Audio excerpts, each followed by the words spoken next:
Pozdrav s moje strane. Evo, skoro mjesec dana, malo više od mjesec dana je prošlo kako smo mi došli u Fudbalski klub Sarajevo i započeli raditi. Kao što je Hena rekla, mislim da sve vas i vjerojatno i navijače najviše zanima ta transfer politika i sve to, ali osvrnut ćemo se na te sve stvari. Htio bih samo reći, mislim da nakon ovih mjesec dana sigurno da su mi svi prezadovoljni sa radom šefa i stručnog stožera, jednostavno također i odzivom svih naših igrača. Mislim stvarno u ovih mjesec dana da se napravila stvarno jedna dobra atmosfera, dobra slika i da smo na kraju iz 4 utakmice uspjeli izvući neki maksimum. Ok, ostaje žal za 2 boda iz Gabele, ali sve u svemu mislim da nakon onih malo na početku turbulencija kako je ekipa ušla u sezonu, da smo uspjeli to popraviti i nadamo se da ćemo u budućnosti nastaviti dalje. Možemo pričati pitanja? Samo bih vas zamolila da se predstavite prije posljednog pitanja. Može. Zahvaljujem Kroničar, jedan sport. Šta se dešava sa Kevinom Zvirosom? Je li on dio planova trenera, počelo se svašta pričati da više neće biti u Sarajevu, da će biti poslužen, pa šta je istina na toga? Pa sigurno da, koliko sam i čuo, vidio da navijači i sve vas najviše zanima ono što je normalno. To je rađen jedan dobar transfer. Stvari bio je plan kluba da se napravi dobar transfer. Po meni mislim da je prvi problem bio kad je klub prije našeg dolaska doveo te igrače. U međuvremenu je Savez promijenio pravilo to za broj stranaca. Automatski je jedan od njih 4 morao biti više. U tom trenutku, evo, do danas se ispostavilo da je to on. Ali, iskreno ću vam reći, ovdje je jednostavno on odlučio da jednostavno ne može da ostane tu, da se navikne na ove stvari. Znači, od našeg dolaska, ja vjerujem da je čak i prije našeg dolaska on razgovarao s nekim iz kluba, da li s bivšim trenerima i ne znam s kim, ali jednostavno momak se nije prilagodio, nama je dolazio 2-3 puta, tražio razgovor s nama da jednostavno želi da se vrati kući, da je prvi put otišao iz kuće, što je po meni razumljivo, znamo svi, to je skoro drugi kontinent.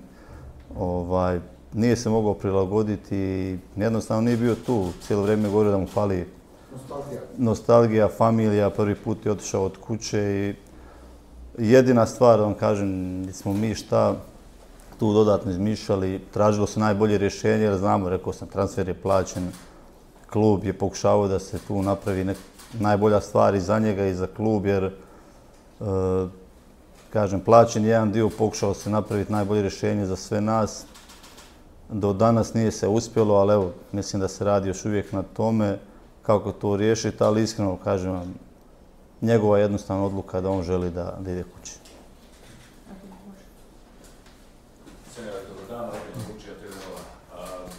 U Sarajevu već neko vrijeme kada su u pitanju transferi, kako dođe koji transfer rok, desi se jako mnogo što odlazaka, što dolazaka i pa je tu nije ništa posebno drugačije.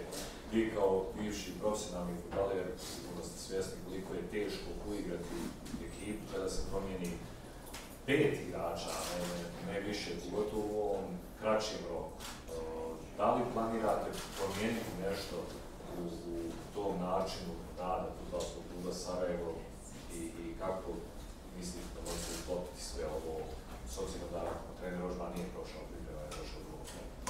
Pa sigurno, mislim da se slažem s vama da je nemoguće jednostavno svaki put ili svaki prelazni rok promijeniti po 10 igrača. Mislim da je to stvarno bez veze i na kraju kraja nije to PlayStation pa ćemo ih pomjerati.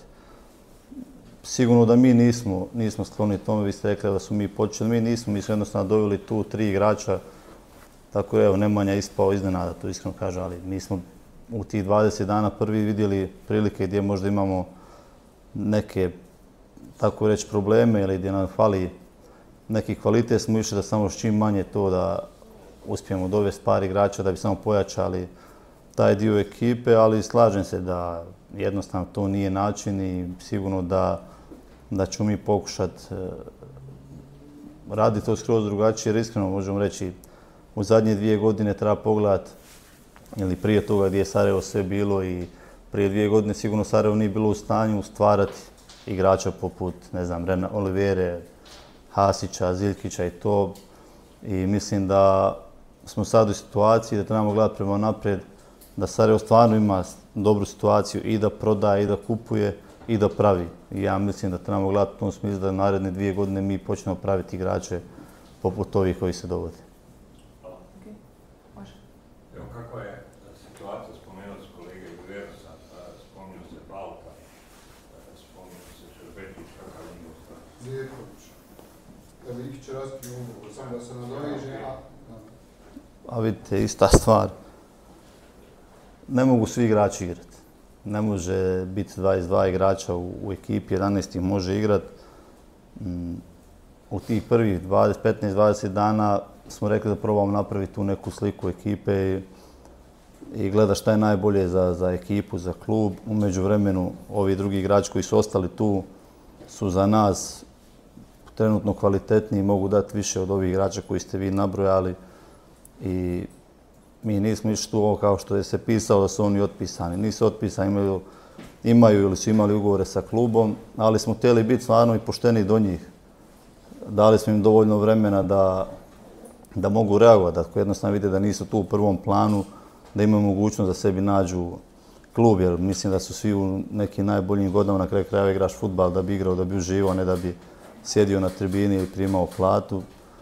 I kažem, u ovom trenutku Sarajevo ima puno igrača i nije dobro ni za klub, ni za igrače da su oni tu samo na platnoj listi. Treneri i svi jednostavno su odlučili da su ovi drugi koji su trenutno tu ispred njih i to je to. Sigurno ste analizirali sa šefom, po vašem mišljenju, koliko igrača još fali da bi to bila neka zamisao koju vi generalno imate?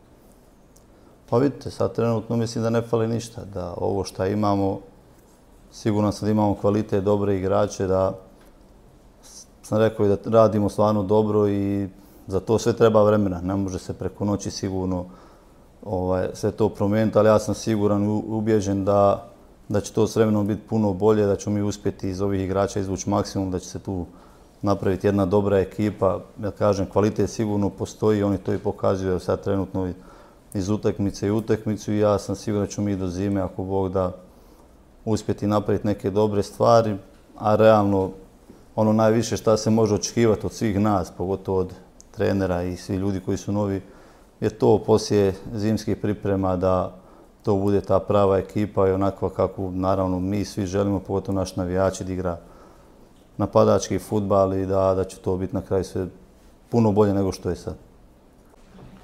Pomenuli ste malo prije, kada je kolega pitao vezano za igrače, da sada ima dovoljno za šta? Za borbu za sami vrh. Sami vrh tabele. Pa sigurno. Pa sigurno. Mislim da klub kao Sarajevo sigurno, pogotovo sad u ovoj situaciji, ima sve preduslove za to. Imaš i za sebe navijače, imaš ljude koji vole ovaj klub i ja sam siguran da ova ekipa, ovaj klub to zaslužuju i kao što sam rekao, ok, teško je sve preko noći najavljivati, ali ja sam siguran da ćemo mi u dogledno vrijeme napraviti ekipu koja će se boriti za sami vrh našeg kluba.